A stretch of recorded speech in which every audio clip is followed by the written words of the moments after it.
client, public or private, hires a company to carry out a task or tasks on their behalf.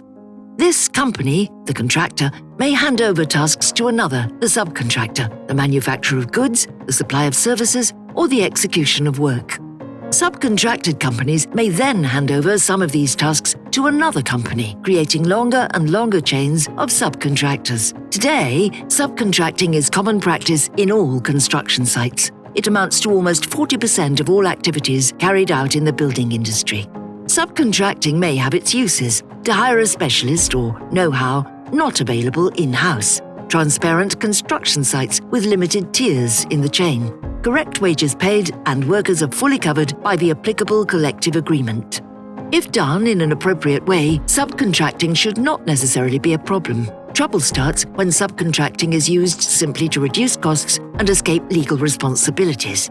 Since labour costs account for about 50% of the industry's turnover, there's a big incentive for companies to use subcontracting as a way to reduce wages and deteriorate working conditions.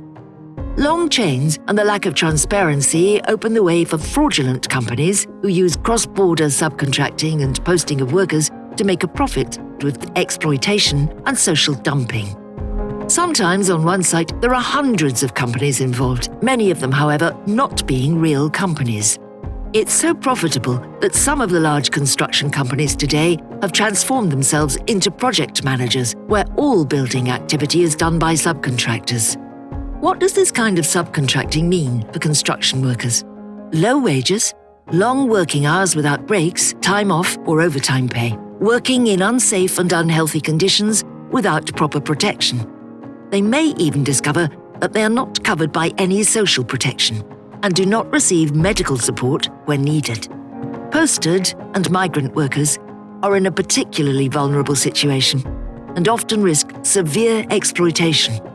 The longer the subcontracting chain, the less transparent it is and the more difficult it is to enforce legislation and collective agreements. Subcontracting becomes a lucrative business model of exploitation. And when fraud is detected, the abnormally low fines do not dissuade companies. The connection between long chains of subcontracting, social dumping, and labour crime is clear, sometimes leading to situations of modern slavery. In some countries, there are specific provisions to fight against mafia intrusion in construction. Other countries have banned employment agencies in construction, often associated with gangmasters and fraudulent schemes. Many member states have liability schemes in which the main contractor takes responsibility in case something goes wrong. In all member states, posting and subcontracting are considered as a risk factor by the labour inspectors. It is time for the European Commission to act. We need new and effective legislative proposals.